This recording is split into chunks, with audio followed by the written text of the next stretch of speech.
Page number 53. Hearts hammering. They rushed to the studio to find Lakshmi dancing and clapping her hands excitedly as she yelled, "We have been blessed. We have been truly blessed. It's raining papayas and bananas in this room." They froze in horror.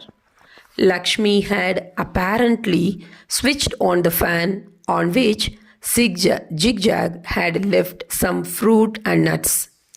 Half-picked fruit streamed off the fan, dampening even Lakshmi's enthusiasm as a guava landed on her cheek with a soft squish and one walnut hit her forehead with a loud smack.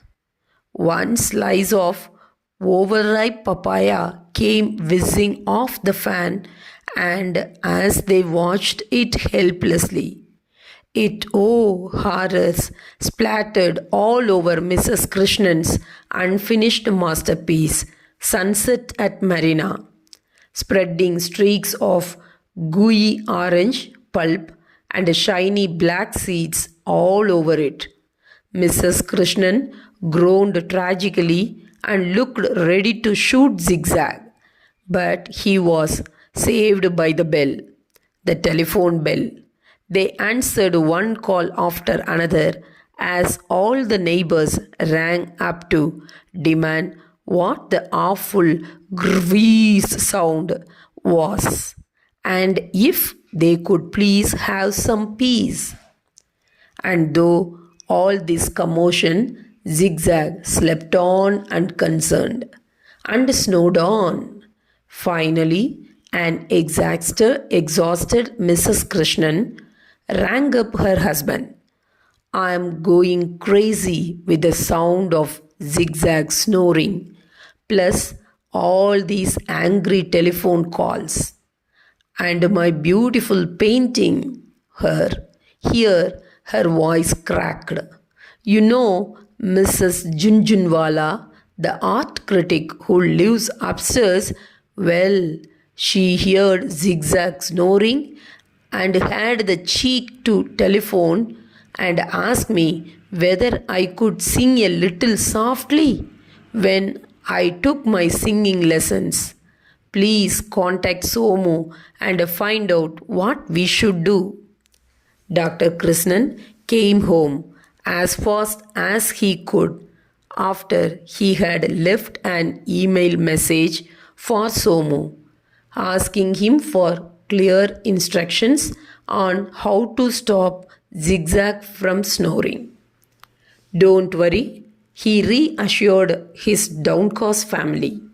"Somu will reply soon, and we will discover there is some ridiculously simple way to stop Zigzag from snoring." 6 days passed. 6 frantic days of checking their email day and night. 6 torturous days of having the deafeningly loud grvees sound in their home. Most nerve-wrackingly, Maya complained that she heard a permanent rumbling sound in her ears even when she was miles away from home, and that her ears ached all the time. Arvind confessed that for the first time in his life, he was actually looking forward to going to school, considering it was as calm as a monastery compared to their house. Mrs. Krishnan had lost interest in painting. Zigzag would sometimes wake up briefly when he wanted to eat some fruit, and sometimes he would sit on the veranda looking sulky and bored as he stared at the sunset at Marina Beach, the real view, not the painting lying forlorn in one corner, ruined by streaks of hardening papaya. Zigzag never spoke to anyone, though everyone tried several times, and in several languages to speak to him kindly. He only slept and snored.